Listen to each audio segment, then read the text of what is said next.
오늘부터 고난주간 동안 저희가 그 예수님께서 십자가에 달리시면서 7말씀을 하신 것에 대해서 하루에 하나씩 나누려고 합니다. 그러면서 이 고난주간을 좀 의미 있게 보냈으면 좋겠어요. 예수님의 그 십자가, 그 고난, 그것을 생각하면서 그 예수님의 그 마지막 말씀이 얼마나 했겠습니까? 굉장히 중요한 말씀을 하지 않았겠습니까? 그래서 그 말씀을 우리가 좀 이렇게 생각하면서 말씀을 통해서 우리도 예수님의 그 십자가와 고난에 참여하고 그러면서 부활을 준비했으면 좋겠어요. 오늘은 그 첫 번째 말씀인데요. 누가복음 23장 34절. 이에 예수께서 이르시되 아버지 저들을 사하여 주옵소서. 자기들이 하는 것을 알지 못함이니이다 하시더라. 아멘. 여기 예수님께서 하나님 아버지께 그 죄사함을 간구하지 않습니까? 근데 그 죄가 저들이 알지 못하는 죄예요. 모르고 짓는 죄죠. 그 모르고 짓는 죄를 아버지께 간절히 간구하는 것을 볼 수 있습니다. 예수님께서 지금 굉장히 아프시잖아요. 지금 못이 박히는 이 시간에 얼마나 고통스럽겠습니까? 그런데 이 고통 가운데서도 그들이 알지 못하고 하는 죄, 모르고 하는 죄를 위해서 간구했다라는 것이죠. 어느 영어 성경에 보니까 이렇게 번역이 됐더라고요. 예수님께서 계속해서 over and over again 계속해서 아버지께 간구한 것은 그 모르고 짓는 죄를 위해서 간구했다라는 것이죠. 그러면서 이 모르고 짓는 죄가 얼마나 하나님 앞에서 심각할까라는 생각이 들었어요. 저희도 하나님 앞에서 모르고 짓는 죄들이 많이 있지 않습니까? 그런 죄들을 우리가 보통은 몰라서 했으니까 그 하나님께서도 이해하시겠지. 그리고 다 봐주시겠지. 알았으면 내가 안 줬을 텐데, 그렇죠? 그러나 오늘 이 말씀을 계속 묵상하면서 이 모르는 죄도 하나님 앞에는 굉장히 심각한 죄였고 그것을 위해서 예수님께서 계속해서 죄사함을 간구했다라는 거, 이것을 볼 때 우리는 하나님 앞에서 정말 그 심각한 죄, 정말 심각한 죄인으로서 용서를 받았다라는 것을 우리가 생각해 볼 수 있는 것이죠. 나는 모르고 지었는데, 알지 못해서 행했는데, 근데 그것이 예수님을 못 박게 했다라는 거, 크루시파이 했다라는 거, 이것이 얼마나 심각한 죄입니까? 또 우리가 이런 생각을 해볼 수 있는 것 같아요. 내가 어쩔 때는 생각 없이 다른 사람한테 한마디 던진 그 말이 그 다른 사람한테는 그것이 굉장히 아픔이 되고 그리고 굉장히 상처가 되는 그런 것을 우리가 볼 수 있지 않습니까? 우리는 몰라서 했는데, 알지 못해서 행했는데, 그런데 그것이 굉장히 심각한 죄가 되는 것이죠. 오늘은 이 알지 못하고 한 죄가 예수님을 못 박는 그런 끔찍한 행위를 하게 하지 않습니까? 이런 걸 볼 때 우리는 하나님 앞에서 훨씬 큰 죄인이구나 라고 깨닫게 되는 것 같습니다. 그런 죄인이, 그 훨씬 큰 죄인, 심각한 죄인이 하나님 앞에서 예수 그리스도로 죄사함을 받았다라는 거, 우리가 그런 죄를 사함을 받았다라는 것을 우리가 깨닫고 경험할 때 다른 사람들의 죄도 용서할 수 있지 않나 라는 생각이 들어요. 어쨌든 우리가 참 어떤 사람들이 나에 대해서 오해하고 또 나에 대해서 나쁜 얘기를 하고 잘못할 때 굉장히 상처가 되죠.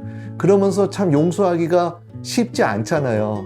그런데 생각해 보세요. 용서받은 자가 용서할 수 있지 않습니까? 그런데 우리는 어떤 용서를 받았냐면 굉장히 큰 용서를 받은 거죠. 그 하나님 앞에서 심각했던 모든 그 죄까지 용서를 받은 자가 우리라면, 그럼 우리도 어느 누구를 막론하건 어느 잘못을 나에게 했던 간에 용서할 수 있지 않나 라는 생각이 듭니다. 특히 오늘 이번 주에 이 말씀을 좀 생각하시면서 내가 아직도 용서하지 못한 사람이 있는가?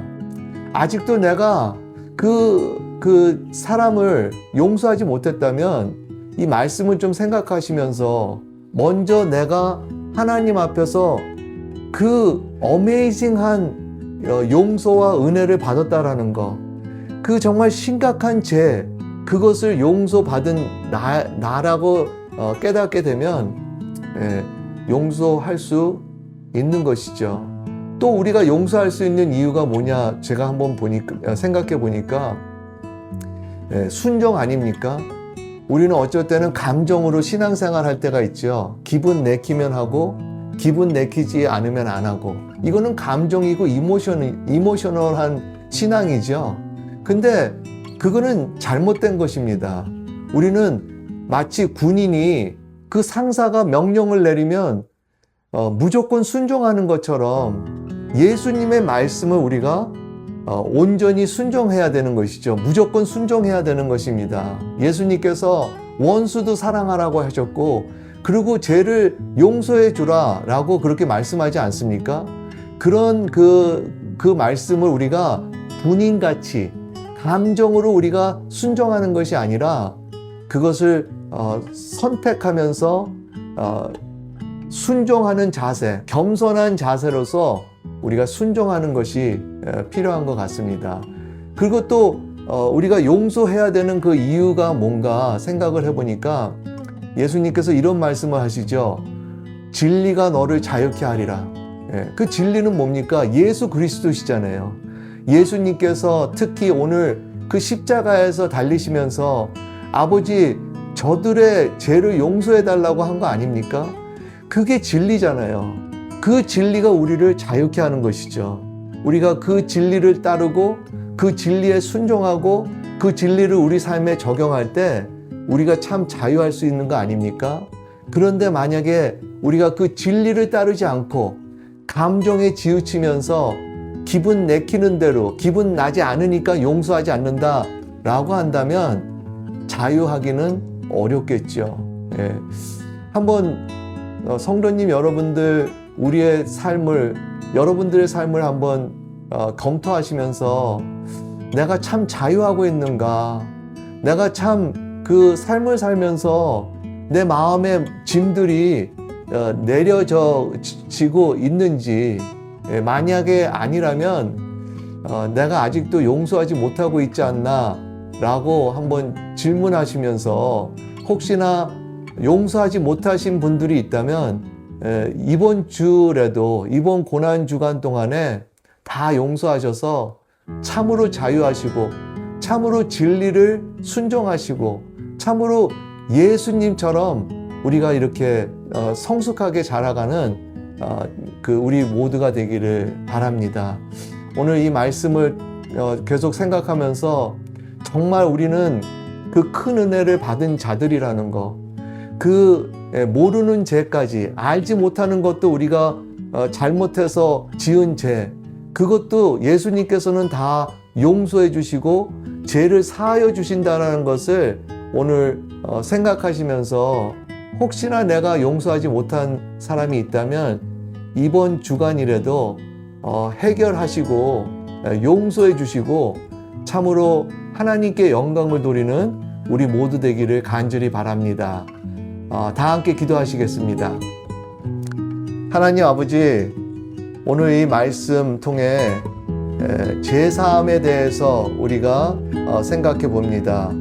예수님께서 아버지께 그 알지 못하고 행한 그 죄도 죄사함을 강구하셨는데, 그런 죄를 용서받은 우리가 우리에게 잘못한 사람들, 우리에게 상처 준 자들을 다 용서하게 하여 주시옵시고, 정말 예수님 같이 우리가 정말 성숙한 사람들이 되게 하여 주시옵시고, 참으로 진리를 순종하여서 자유하며 하나님께 영광 돌리는 저희 모두 될 수 있도록 은혜 베풀어 주시옵소서.